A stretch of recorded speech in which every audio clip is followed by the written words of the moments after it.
is up, you guys? Welcome back to another one. If you are new to the channel, I am Gold Pony. I do new car, truck, SUV reviews on YouTube, and today we are in the new 2021 Volkswagen Tiguan, courtesy of Hanover Volkswagen in Hanover, PA. For more information on their inventory, please feel free to check out the link in the description box below. And so I wanted to check this one out today because this is an insanely good looking SUV to start, and there are actually some minor updates for the 2021 model year. And this is an often requested video, but really what comes to my mind is, are you going to get this one now in the 2021 model year and probably get a heck of a deal, or are you going to wait until the redesign in 2022? So that question is going to be the one on everyone's mind. And so in this video, I will be going over everything about this one, testing out acceleration, braking, sound system, exhaust clips, steering feel, ride quality, all that fun stuff. So having said all of that, what do you guys say? Let's just go ahead and jump right into it. And as always, let's start with pricing. And so as you can imagine, there are several different trim levels for the 2021 Tiguan.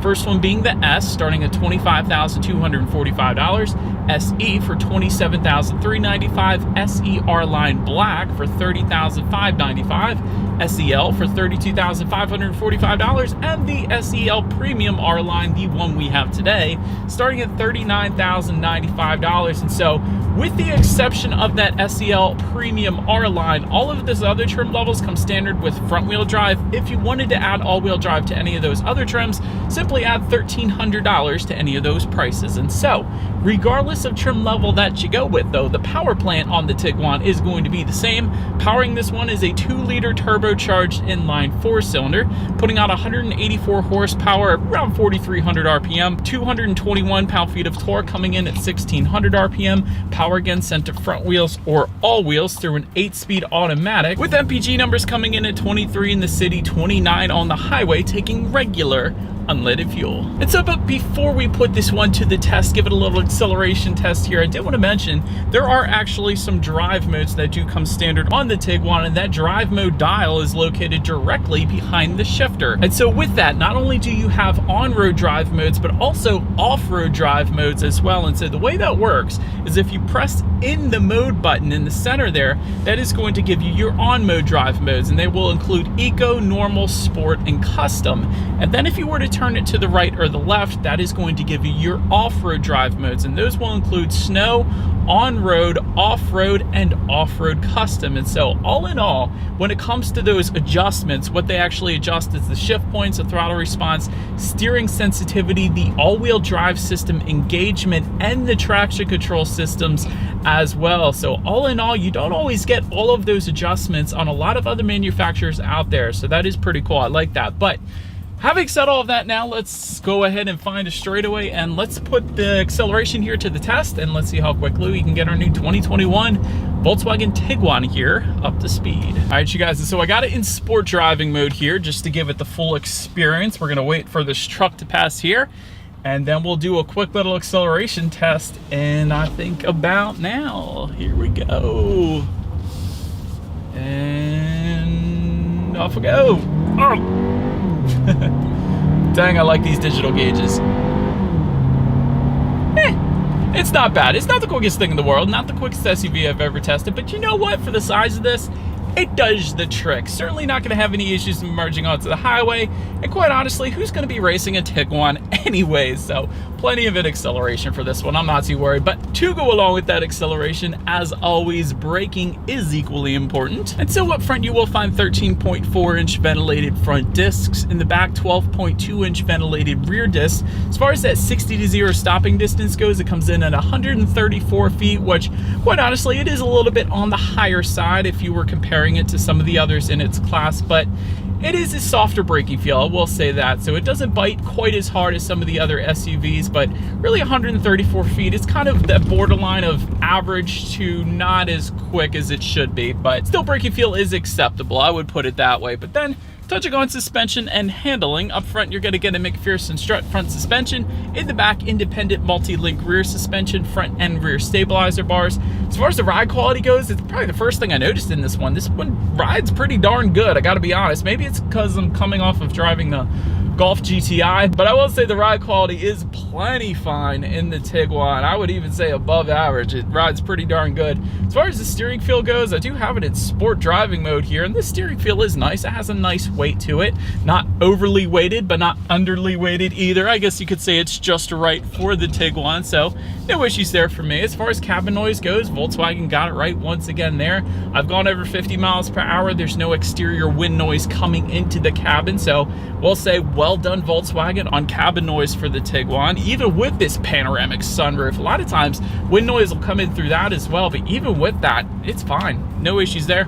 Touching on visibility, I can see perfectly fine out the back. Second row headrests are kind of, you know, I don't know, they're kind of normal. I wouldn't say it's too bad. It's pretty much as expected, and honestly, it's above average, really, if you were comparing it to maybe the Atlas Cross Sport, let's say. So plenty of visibility in this thing, and rain sensing windshield wipers actually do come standard on either of the SEL trim levels if you wanted to get those automatic windshield wipers, which is always pretty cool. But that about rounds out the performance segment of this review, you guys. Let's now go ahead and take a look at the exterior of our brand new 2021 Volkswagen Tiguan. All right, so here she is, you guys, the new 2021 Volkswagen Tiguan, finished in white, just in front of the white snow. It looks so good out here. But anyways, let's go ahead and make our way to the front of this one first. Halogen headlights are actually going to come standard on all trim levels, but the one we have today being the SEL Premium. And either way, automatic feature does come standard on all trims, meaning when it starts to get dark out at night, those headlights are going to turn on automatically for you. Also wanted to mention the headlight housings are going to be slightly different in design, whether you get the LEDs that we have here or the halogens. That's going to differ slightly as well. So just below them, fog lights with the low speed corner illuminating feature coming with the SER line trim level and up. Then in the middle of it all, you will find that front grille with a dual horizontal bar design for all trim levels essentially, except if you were to go with the SER line black, it is going to be a black bar design as opposed to the chrome that you're seeing right now. And if you were to go with one of the R line trim levels, you're going to get that R line badging found on the passenger side of that front grille. And of course, down below, you do have some front air curtains directing air around the wheel entire combination as well. But I love the white and black theme that we have here on the Tiguan. It looks so dang good up front. But anyways, let's now go ahead and make our way to the side of this one. All right, so starting up top, black roof rails coming with the S and SE trim levels. However, if you were to go with one of the SEL trim levels, you will find silver roof rails, so a little bit of differentiation there. Rear privacy glass does come standard across the board. Black window surrounds with the S and the SER line black. Otherwise, you get chrome window surrounds for all other trim levels, of course. Then take a look at the side mirrors. They are power adjustable body colored side mirrors for all trim levels. They will be heated for all trims as well, with integrated turn signals actually then as well. So that's pretty nice. And of course, with the R-Line trim, you're going to get some R-Line badging found on the front fender once again. There's a little bit of chrome trim towards the bottom portion of the doors then as well. I wanted to mention that. So take a look down though at the wheels. This is where one of the slight changes come in for the 2021 Tiguan. There's actually some new wheel designs for the 2021 model year for the S and the SE trims only. So now you will find 17-inch double 5-spoke alloys for those two specific trim levels at least. But other than that, SER line black gives you 20-inch black alloys. SEL trim level gives you 19-inch 5-spoke, and then the SEL Premium, the ones we have today, gives you 20-inch two-toned alloy wheels. So of course is what you're looking at right now. But now let's go ahead and make our way to the back of the Tiguan. So but now, since we are around back, up top you will actually find a gloss black shark fin antenna for all trim levels. Just below that, rear spoiler with an integrated brake light. Just below that, rear window wiper. LED taillights actually do come standard for every single trim level. Gotta love that. Also gonna find some 4Motion all-wheel drive badging on the right side of the tailgate there, if you were to go with all-wheel drive on the Tiguan at least. And then just below it all, I guess this is one of the parts where I feel like Volkswagen could improve upon for the Tiguan at least. It looks like there's dual exhaust outlets. It really does, with chrome exhaust tips. And it really makes you want to believe that there are. And I wish that there were, but there's actually not. Those are fake. There's actually a single exhaust outlet tucked away on the passenger side underneath, as I'm showing you guys now. So either way, I think you guys know what we have to do next. As always, here is that exhaust clip.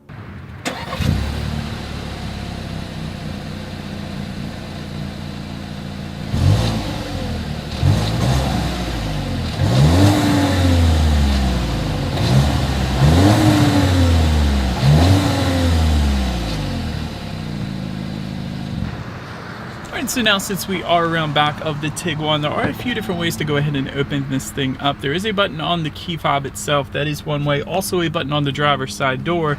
And of course there is a button on the liftgate itself as well. As far as how it opens, power liftgate is going to come on the SEL trim levels. There is actually a hands-free then power liftgate for the SEL Premium that we have today. So if you have your hands full, that is not going to be a problem with this particular trim level. But either way, once opened up, this is interesting. And so once opened up, first thing I wanted to mention to you guys is there is an available third row for the Tiguan. If you were to get that, behind that third row, cargo space comes in at 12 cubic feet, so not a whole lot of space. This is a kind of mid-sized, smaller SUV anyways, but with all of the rear seats folded, 65.7 cubic feet then. That's not too bad, but a 7-seat configuration can be had, although you can also get the 2-row configuration like we have today. But either way, in that cargo area, you will also find a 12-volt power outlet, which is always nice. Carpeted cargo area as well. There's a cargo cover back there too. There's some tie down anchors, also some grocery bag hooks. And if you were to lift up underneath that cargo floor, there's actually going to be a little bit of in-floor storage back there as well. You have a spare tire back there and a place to put the cargo cover if it were not in use. So pretty much everything you could possibly want in the cargo area, I will say that. But then making our way to the rear legroom, if you have the third row, that's going to come in at 27.9 inches, which is less than my old Ford Mustang GT, which came in at 29 inches. So really not a whole lot of space in the third row if you had it. But second row legroom comes in at 36.6 inches. So for reference, I'm even 6 feet tall. This is how much space I had back there. Also 12-volt power outlet will come back there as well. There is rear ventilation for the SE trim level and up. Also rear center armrest with cup holders coming standard back there. And also for those rear passengers, they will find a phone charging port, a little bit of storage in between it all then as well. So only additional thing I would have liked to personally see in that second row would be rear window sunshades. I think that would be a nice addition, at least to our SEL Premium trim level that we have here. But the Atlas has it, so I guess that's good. But anyways, making our way now up to the front seats. Manually adjustable cloth seating comes with the S. VTEX leatherette seating comes with the SE trim levels, and a Vienna leather seating comes with the SEL Premium. That's of course what you guys are looking at right now. 10-way power driver's seat with power lumbar for the SE trims, heated front seats for the SE trim level and up, power adjustable passenger seat then for the SEL Premium trim level that we have today. Overall seats are plenty comfortable, plenty of adjustments here in this one, including lumbar support. So really no reason why you would not be able to find your perfect driving position. But then taking a look at the steering wheel, it is tilt and telescoping, and it does telescope out quite a bit if you were a taller person. That's always a nice thing to have. Leatherette wrap steering wheel coming with the SE trim levels and the SEL. Leather wrap steering wheel then coming with the SEL Premium, and that SEL Premium also gives you a heated steering wheel, which I'm loving today since it's in the 20s with snow absolutely everywhere. So I love the heated steering wheel in this thing. But now let's go ahead and make our way to the startup. Let me first start by showing you guys the key here. You do have your Volkswagen logo on the one side, and when you flip it around, lock, unlock, that button to pop the rear lift gate, and that ×2 button is going to be remote start, which only comes with the SEL trim levels. You don't have to get the SEL Premium, just any of the SELs, and you're going to get that. But keyless entry with the push button start is going to come with the SE trim level and up. So all I'm going to do is simply put my foot on the brake and press that engine start button, which is located directly in front of the shifter there. And so now it gets even better with the gauges. Let me explain why. Volkswagen digital cockpit or full digital gauge cluster is going to come with the SEL trim levels, either one. So that is of course what you guys are looking at right now. Couple reasons why I love Volkswagen and Audi's digital gauges, because they are quite similar. Not just because you could adjust a bunch of different things up there, including how many miles you'll have left until you hit empty, your radio information when you need your next oil change, outside temperature, the list goes on. But when you hit the view button on the right side of the steering wheel, it completely changes it. There's actually like 3 different configurations you could choose to display up there. Like I could choose to display just how many miles I have left until I hit empty if I wanted to. I don't want to, of course, but you can also choose to have a more traditional setup where you have the tachometer on your left, speedometer on your right, and whatever you want in the middle, or you can choose to kind of have it all up on your screen at once, including your radio information, average miles per gallon at any given time, how many miles you have left until you hit empty, and that makes your digital speed super small on the bottom, but really a bunch of different configurations you can do with this Volkswagen digital cockpit, and I love that. It looks so darn cool up there. But anyways, let's now go ahead and make our way to overall interior quality. A panoramic sunroof that we have today is going to come with the SE R-Line black trim level and up, and it is truly a panoramic sunroof. It goes all the way into the back, and the best part is it doesn't let in all that exterior wind noise when you're driving quickly. So that is pretty darn cool. I love that. You do have a little bit of rubberized storage just on top of the infotainment screen, just on top of everything really. So that's pretty cool too, so the things don't slide around. Dual zone climate control coming with the SE trim level and up.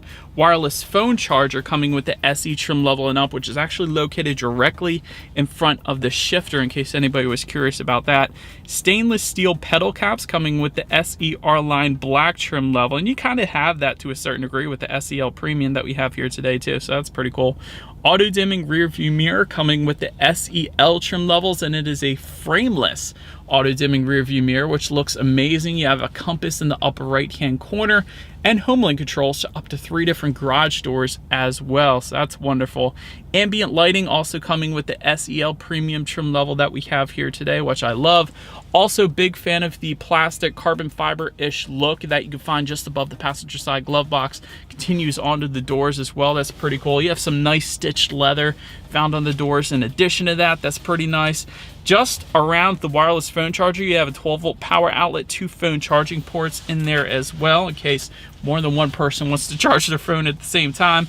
There's an electromechanical parking brake to the left of the shifter there. Just behind that, you have a, looks like a place to store your cell phone. You have dual cup holders there, and a little bit of storage within the center armrest. It's pretty deep, it's just not very wide. But anyways, that's going to be there for you as well. But overall interior quality is fine. It's nothing crazy, but it's perfectly fine for the Tiguan. Now let's go ahead and make our way to the tech display on this one. 6.5-inch color touchscreen display coming with the S trim level. It's the only trim you're going to get that smaller screen. Every other trim level though, being the SE trim level and up, is going to give you that 8-inch color touchscreen display, which is what you're looking at right now. Really doesn't matter though with the S. You still get Bluetooth and audio streaming, you still get Android Auto and Apple CarPlay, but it does get better with the 8-inch screen, because with this 8-inch screen, you get wireless Android Auto, Apple CarPlay, and I would say the majority of manufacturers still aren't doing that right now. I know Hyundai does it for some of their vehicles, but I love wireless Android Auto, Apple CarPlay, because nobody likes the cluttered wires everywhere. So that's super cool, and that's for the SE trim level and up again. Factory navigation is going to come in the SEL trim levels, although you don't really need it as long as you have a smartphone, since you got Android Auto, Apple CarPlay anyways. You can check out your climate control information up there, fuel prices. You could set up a couple different cool looking clocks up there if you wanted to as well. And of course you can check out your radio information up there. So sound systems are going to differ. 6 speakers are going to come with all trim levels but the SEL Premium that we have today, because this SEL Premium is going to give you a 12-speaker Fender sound system. So having said that, do believe you guys know what we have to do next. Let's go ahead and turn on the radio, see what we got playing today, and let's test out the clarity of this one.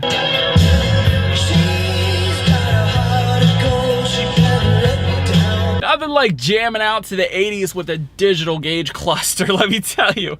That sound system actually had a good amount of bass, even for an 80s song, so that's pretty cool. Really, whenever I test out the Fender sound system, it's really above and beyond. It's a really nice sound system for the Tiguan, I will say that. But last thing I wanted to mention to you guys on the tech display is when you do put the Tiguan in reverse, you will find a rear view camera coming standard across the board. Also though, for the SEL Premium at least, you will find a bird's eye view camera as well, giving you that bird's eye view, letting you know not only what is behind you, what is all around you though as well, which as always is going to lead us into safety. It's the first thing I wanted to mention. This is an IIHS top safety pick only if you get the SEL Premium for the LED headlights. Otherwise, it's not, unfortunately. But front side curtain airbags do come standard. In the back, you're going to have latch, aka lower anchors and tethers for children for the rear car seats, tire pressure monitoring system, but also standard across the board is going to be a blind spot monitoring system with rear cross traffic alert, forward collision warning with automatic emergency braking, and pedestrian monitoring system as well. Then if you were to go with the SE trim level and up, that is actually going to add adaptive cruise control.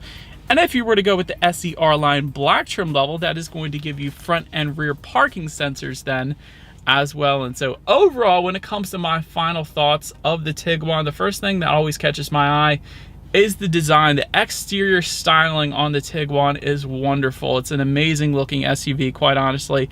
Third row seating is a nice option to have in this one, although it's not going to be the third row space that you're going to find in vehicles like the Atlas perhaps. It's going to be quite crunched back there, but it may work for a small child, who knows. Blind spot monitoring system being standard on all trim levels is also a great thing. That isn't always the case on other manufacturers, so that's pretty cool. Love the digital cages with Volkswagen. That's always a big plus too.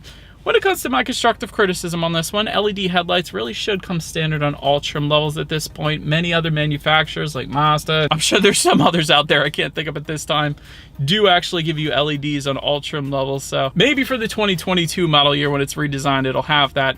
Also, this one is somewhat underpowered, although it does get the job done. You don't really need a crazy amount of power for SUVs.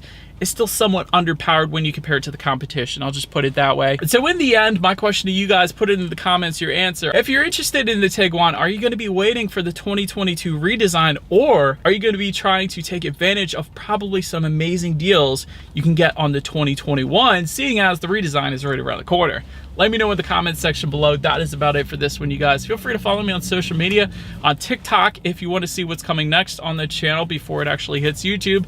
Be sure to hit the subscribe and the bell notification button if you're into new car reviews. That is what we do here on this channel. After all, do appreciate you guys watching more than you know, and I'll see you guys all in the next video. Stay gold.